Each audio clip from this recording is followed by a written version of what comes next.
Hello and welcome to another episode of Cyclone InCyders. I'm joined here at the desk with Les Muirichia, Ben Olson. I'm Zach Williamson. Let's talk football. What do you guys say? So the Cyclones are coming off a bye week, and Texas Longhorns, who they are playing, are also coming off a bye week. Texas is 1-2, coming to Jack Trice Stadium. Their last game, they lost in overtime to number 5 USC. The last time the Longhorns came to Jack Trice, the Cyclones beat them 24-0. Joel Lanning was still quarterback. It was Halloween night. Great night to remember. What do you guys think is the biggest key to this game Thursday night to win? So I can go first. So we spoke a little earlier on KURE Sports, on the Clones one, and we discussed that, in my opinion, David Montgomery is the key factor to winning this game. I'll throw some numbers at you. Opening game versus UNI, 14 carries, 83 yards, 2 touchdowns. Game against Iowa, 20 carries, 113 yards, 1 touchdown. Versus Akron, 22 carries, 132 yards, 1 touchdown. Averaging 5.6 carries a play. Yards a play, excuse me. So the key component to winning this game is getting David Montgomery going on the ground, because what that does is opens up for Jacob Park, it opens up for Alan Lazard, Trevor Ryan, Murchie Murdoch, Hakeem the Dream Butler, and all the other guys that are there to contribute to this offense. But first of all, it starts on the ground with David Montgomery. I couldn't agree more. David Montgomery's been awesome so far this year. Ben, what do you think is a key to the game on Thursday? Yeah, I think Les has a great point. You could argue that every game Iowa State plays is going to depend on the play of David Montgomery. But you look at the offense Iowa State has had so far this season, putting up school records already, or 3 games into the season. Right. And so I think that if they can continue to score 30 and more points in a game, it's going to be crucial to Iowa State winning and losing games. So I'm looking at third down percentage for this game. I think Iowa State in previous seasons has, once they've hit Big 12 play, struggled to keep their offense on the field, which has resulted in our defense being on longer and giving up more points. So I think if Iowa State can convert third downs, they need to convert better than 50% in this game. And I think that our offense is going to be able to put up big numbers again, which will lead to more points than Texas, and I think that wins football games. You know what? I think that does win football games, Ben. Once again, I agree with you. I think that's another huge key. For me, the key is the turnover battle. Must win the turnover battle to win the game Thursday night, in my opinion. Let's go to key players. Who's going to be a key player for the Cyclones, both offensively and defensively? Let's start with Ben this time. So on the offensive side of the ball, I think Jacob Park is my main key player. But we talked about it last episode. We've been seeing a lot of drops from the Iowa State receivers, which has been surprising because they were expected to be our main special core. So if our receivers step up, I think that'll give Park more confidence and allow him to get in a better rhythm. So if he can continue to get the ball out of the pocket fast, Iowa State only has given up 1 sack on the season.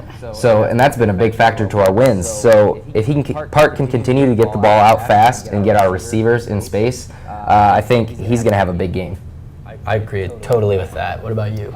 Key player on defense, I'm just going to say it's going to be the captain, Joel Lanning. It's up to you, buddy.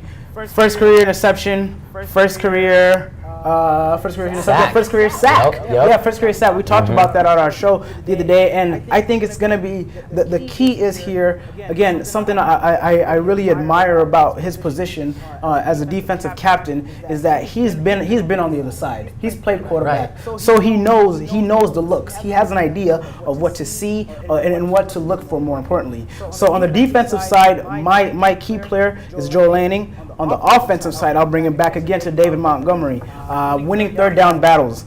Running hard. I believe he's second or third in the NCAA in the Big 12 right now. Going against the first hit. So I mean, he loves running. He's running hard. So Dave Montgomery, you just got to get it done offensively, buddy. You got to keep running hard and just bring it home for us. It's a big game. We're on ESPN. You know what I'm saying? We're on ESPN, guys. So everybody's watching. This is a game to do it. The whole nation's watching us. So it's a big deal for us to win this game. Yeah, I also picked for my offensive player Jacob Park and my defensive player Joel Lanning. Park's the leader of the offense. He needs to find his receivers in open space, like you said, make plays both with his arm and maybe with his feet a little bit here and there. Lanning needs to shut down the Texas rushing attack, which has been pretty solid with 3 different backs. So they're going to have to come out ready to go. But let's get to business. What are your guys' predictions? Who you got Thursday night on ESPN at Jack Trice Stadium? It's a big game. I'm going to say, that's how I'm calling it. I'm going to say Ben did a good job touching up on how Iowa State scores. We need that scoring aspect. It contributes a lot, and because what it does is it allows your defense. If defense plays big, you keep those guys off the field. Let your offensive run. That's how you get points on the board. So I called it 41-20 Iowa State. Freshman quarterback Sam Earlham. I'm not impressed. I've seen a freshman quarterback in the Big 12. That's what I'm looking at right now. And going against this hungry Iowa State defense, we're experienced. We have some veterans here. We have some returning guys that are here to play ball. So I'm calling it 41-20 ISU. Okay. What do you got for me, Ben? I like what Les said about Texas quarterback. I forgot to touch up on that when we were talking defense. Texas almost has a normal Iowa State situation going on at quarterback right now with a little controversy, a freshman in there. And so I think that this is Iowa State's perfect opportunity to jump on that. And our defensive line is going to get some pressure on him, I see. And not going to lie, it's a Thursday night game. It's going to be a shootout. It's Big 12 opener for both teams. So I got 37-34 Cyclones. I don't like to bet against my Cyclones on Thursday night in Jack Trice Stadium. No, they pulled off one of the greatest upsets of all time on a Thursday night when they beat the Oklahoma State Cowboys when they were second in the country in 2011. That was also on a Thursday night. I like the Cyclones 31-27. I do think it's going to be a great ball game. I think both teams will score. It's going to come down to, like I said, the turnover battle. Can the Cyclone defense, I guess, pressure Texas's freshman quarterback into making some mistakes? After the Texas game, though, the Cyclones hit the road, take on the 3rd-ranked Oklahoma Sooners. After that, they come back to Ames, face Kansas. Then they'll go back on the road to Lubbock, Texas, where they'll play the Texas Tech Red Raiders. A 3-game stretch that you could argue might be one of the most important stretches of the season. That first game being against Oklahoma, we know how talented they are. They did struggle with Baylor a little bit last week. But tell me, how important is this stretch of games, and how many of those 3 do you think we need to win to be bowl eligible? So I'm looking at the Oklahoma game. I'm afraid the Iowa State's going to be having nightmares about Boomer Sooner after that one for a little while, because Oklahoma's looking stronger than they were last year. Yeah, in Norman, that's a tough in Norman. Hasn't happened in 66 years, something like that. But the next 2 games after that, Kansas and Texas Tech, are arguably the biggest games because they're about as winnable as they get on Iowa State's schedule the rest of the way. So the difference for this team to make a bowl game is going to be to win the games we're supposed to win. And if you look at Kansas and Texas Tech's, they're lower tier teams than Iowa State this year, which past years have been arguable, but I think that Iowa State can handle them. So if they can get that done, then I think a bowl game is looking very likely. Yeah, in the past few years, Kansas has been worse than Iowa State. However, the game is still kind of, this could be a good game, this could be a tough game, but Iowa State's kind of made their strides away from Kansas. Tell me, Les, what do you think of this stretch of games, and what do the Cyclones need to do? Okay. So, me personally, I believe that this stretch of games, of course it's important.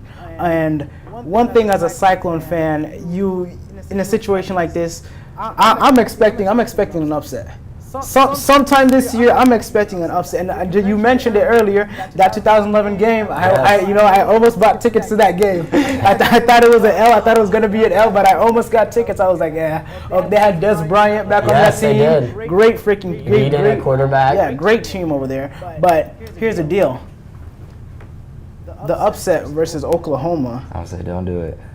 The upset versus Oklahoma creates momentum going into Kansas, creates momentum going into Texas Tech, and ultimately creates momentum going into a bowl game. I I like your confidence, Les. I like that too, and it all starts Thursday. A win against Texas could give them that momentum to maybe knock off Oklahoma. Yeah. I mean, a win against Oklahoma would for sure turn that season around and maybe make them Big 12 contenders. That'd be notable. That'd be notable on Campbell's resume. Yeah, I think that so. would for sure. I think so. That'd And be a huge if win. it's a time to start, it's now. If it's a time to start building this program's already in an uphill momentum. So I think we just got to keep pushing. Our guys are tough. We look good, honestly, guys. This is a Thursday game. Again, I can't emphasize, we're going to be on ESPN. The whole country is going to be watching us. It's an opportunity, an honor, and a privilege for Iowa State to show their stuff. It just seems like the mentality on campus is so much different this year than last year or even 2 years ago, in the sense that, everybody's positive. Yeah. Everybody sees these things, and it's not a fluke. These guys are good. This is a good football team, and they got a good chance of making a bowl game. But that will lead us to our first break. When we come back, we'll be bumping, setting, and spiking. Stay tuned. This is Cyclone InCyders. Listen to me. I am captain of the track team. And if I'm late, She doesn't really think she's going to get out of here, does she? Be nice, she's new. Hello, is anyone there? Ugh! Wow. Even from our standards, you look awful. Oh, sweetie, what happened? Me? My friend Becky got to talk to this super cute boy, and I tried to act like I wasn't jealous, but I so totally was. And then out of nowhere, this concrete barrier just popped up. Or maybe it was a semi. You mean you were driving?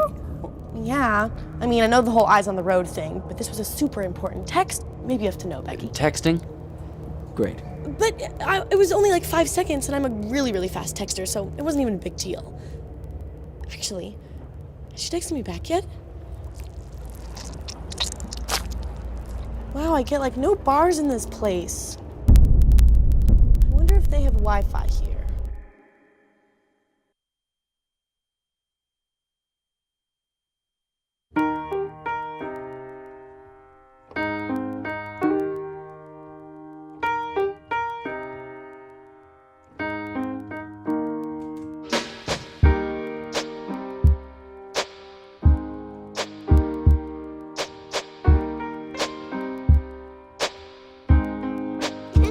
I love my sister. My heart doesn't see race. Love is love.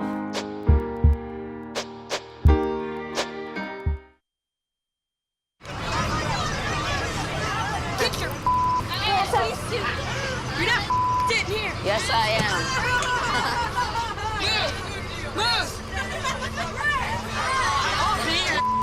Give it to him hard.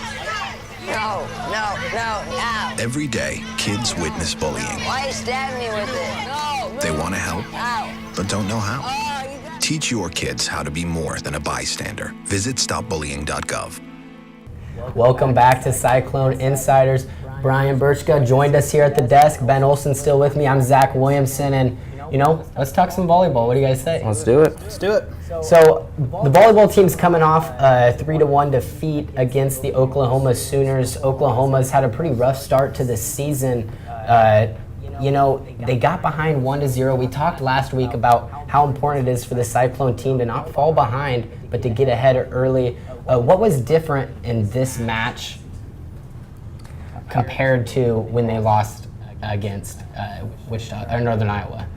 Yeah, you're right. So it was almost like a culmination of everything we talked on the show last week. So they came out to a slow start, and I wanted to talk about having a larger net presence last week, and then, of course, Samara West came through for me, like I mentioned. She had the career-high 18 kills in that game, and so I think that was the big difference in this game, because that net presence was able to give Iowa State some momentum, which they carried out for the rest of the match. Turned out big for them, so if they can continue to get these upperclassmen to play like they are, I think they'll start to come along better as a team. For sure. Brian?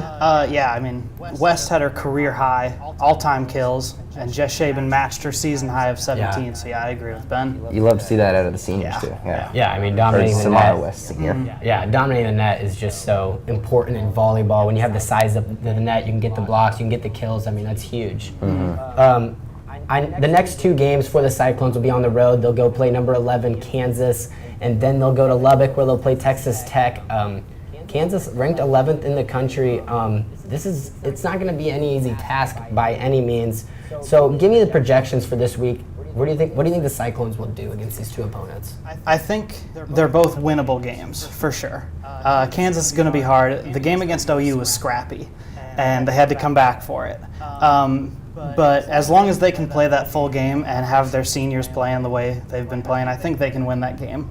And that being said, if they beat Kansas, then what's Texas Tech? Right. No, I agree 100%, Ben. I like this matchup against Kansas. Iowa State's number 19 off to a hot start, and so they get a good test against an 11th-ranked Kansas team. I was reading Iowa State's lost their last 5 matches against Kansas, so I think these girls are going to be looking for some revenge. So it would not at all surprise me if Iowa State can come out, thwart that slow start, and jump on top of Kansas, which would have no doubt that momentum would roll into the Texas Tech game. So I see a nice little stretch of games here for the Iowa State volleyball squad.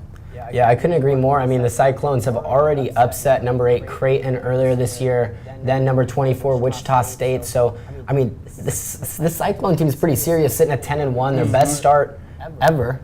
And, I mean, you can't think of where this volleyball program would be without head coach Christy Johnson Lynch, who is now in her 13th season and has made the NCAA tournament 11 seasons in a row. The only year she didn't make it, her very first year. And every season they've finished in the top half of the conference, once again, besides her first year, which is incredible. What do you guys think of the impact head coach Christy Johnson Lynch has on this program? It's a huge impact on the volleyball program, obviously. I think it's great to see that we're getting consistency. We're getting consistency in the program, and she's obviously bringing them along this year. I think you're looking at her career record, 246 wins in her career, 142 in Big 12 play. So I think she's starting to get to the point where she's looking to have, career-defining team. I think she's really building Iowa State towards more national prominence, and you can only give her props for what she's done so far. Yeah, that record is crazy. 246 wins, literally double the losses. Right. And Big 12 is 142 wins, 75 losses. So impressive for a Power 5 school. Yeah. I mean, that's unbelievable. And maybe one of the best coaches in Iowa State history, like just athletics overall. No, you could definitely make the argument. The Cyclone volleyball team only had 3 20-win seasons in 15 years before she took over, and have had 6 20-win seasons since, which is great. Yeah. I mean, it's incredible. So their best finish ever was when they reached the Elite 8 in 2011. They had 25 wins. They were even a 4 seed in the tournament. They fell in the Elite 8. Do you think this Cyclone team could also reach the Elite 8, and could they go further? I think the Elite 8 is a good goal to have. I think, obviously, you want to go further. For sure. But yeah, just the way they're playing, as long as they can, continue and just pick up, who was it? Let's see, Kansas, and then, Big 12 plays huge, so you gotta run through with that. Ben? I mean, no doubt. You say 25 wins. I think that seems like a goal that this team is reasonably chasing, and I think they should be doing that. I don't think there's any reason they couldn't get that if they hit the hot streak at the right time. Like you said, Christy Johnson Lynch she's been consistent, and now she's working on more national prominence. So that's the way to do it right there. And she's got the upperclassmen this year, so I don't think it's out of reach at all. I agree with you guys. I think Elite 8 should be in every player's mind, should be in every Cyclone fan's brain as well. The one thing she hasn't done yet is get first place in the Big 12. Maybe this is the year, huh? Could be. I know it's tough competition with Texas near the top. It's going to be close, but this is a very talented team with Jess Shaban up front. I mean, arguably an All-American. She's been unreal. Samara West, we just talked about. They definitely have the weapons up front to compete with anybody in the country. But we're going to go to the break. After that, we're going to talk some women's soccer. Don't go anywhere. You're watching Cyclone InCyders. There's one thing you can never have sex without. It's not something you buy. Or something you take. In fact, there's only one way to get it. It has to be given to you, freely. It's consent. Because sex without it isn't sex. It's rape. Consent. If you don't get it, you don't get it. It's on us to stop sexual assault. Learn how and take the pledge at itsonus.org. I'm doing it. I'm doing it. I'm doing it. We're doing it. I'm testing for HIV. Knowing your HIV status allows you to stay healthy. I do it for my sisters. To stay strong. For your partner. I care for my community. I do it to lead by example. We do it for love. And now it's your turn to get tested for HIV. It's fast, it's free, and it's confidential. Make HIV testing a part of your routine. Visit cdc.gov/doing it. I'm doing it. Are you? So good to see you guys. So, what's up? Oh, we finally bought a place. Holy cow. You seriously have enough saved to do that? We've been putting a little aside each month. Jeez, at the end of the month, we have nothing left to save. Yeah, I have no idea where it goes. Well, you're spending a lot on... Was it good? Oh, God. Oh, how is my account overdrawn? When it comes to financial stability, don't get left behind. Get tools and tips for saving at feedthepig.org.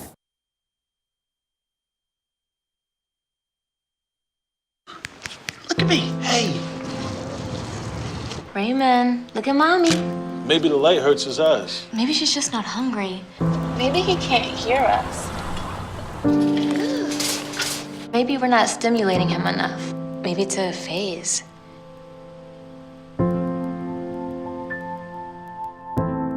Avoiding eye contact is one early sign of autism. Learn the others today. The sooner it's diagnosed, the better. Welcome back to Cyclone InCyders. Head on over to soccer now. The women's soccer team still struggling, even though they just started Big 12 play. They're 2-8-1 overall. They lost their first two Big 12 games, first to 17th ranked Texas, 1-0, and then lost in overtime to Baylor, 1-0. Both games on the road. You know, they're right in every game. They're right there, but they just can't quite finish. They're just missing that complete game performance. I mean, they're so close. I think games are going to start coming for them. They just need the right matchups. I guess the biggest issue you could say is that they've scored only 1 goal in 4 games.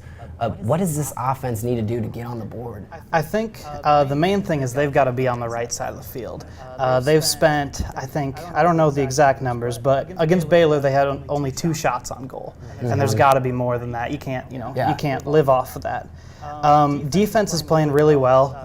Goalie's playing well, but you got to give them some breaks. So offense has got to get that ball over. Yeah, like you said, I mean, the defense has been incredible. They only allowed last game 1 goal, and that goal came in overtime and over 90 minutes of action. So the offense definitely needs to step up. They have a few opportunities coming up. Their next 3 games are at home. They got Kansas, who has a 500 record. Then Oklahoma is 2-1-9. Have lost 4 straight games.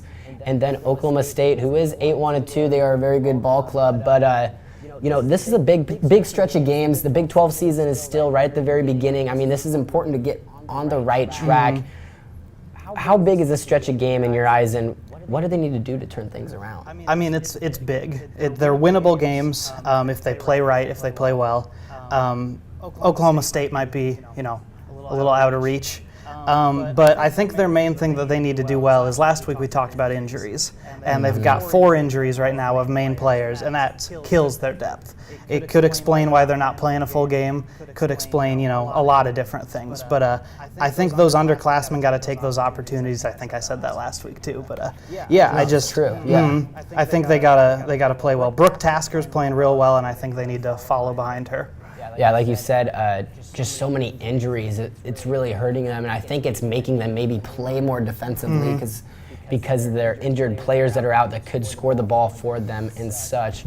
But with that, we're going to move to some other Cyclone sports news. The Iowa State men's golf team finished in 3rd place after completing the final round of the Northern Intercollegiate yesterday. 12 teams were in it. Solid competition. Beat a few Big Ten schools. Denzel Aremia finished 4th individually for the Cyclones to lead the squad, which was also extremely impressive. And in women's cross-country news, they're 23rd in the nation right now, which is big. Posted a runner-up finish at the 32nd Roy Griak Invitational and beat Minnesota and Michigan at 19 and 20 in the nation, respectively. It was their best finish since 2014. Wow, that's awesome. And lastly, the Cyclone tennis team went 4-0 in doubles action this last weekend at the Gopher Invite. They'll compete again this weekend at the Creighton Invite. And that's all we have for you here at Cyclone InCyders. I'm Zach Williamson, joined here with Brian Burka. Have a great night, Ames.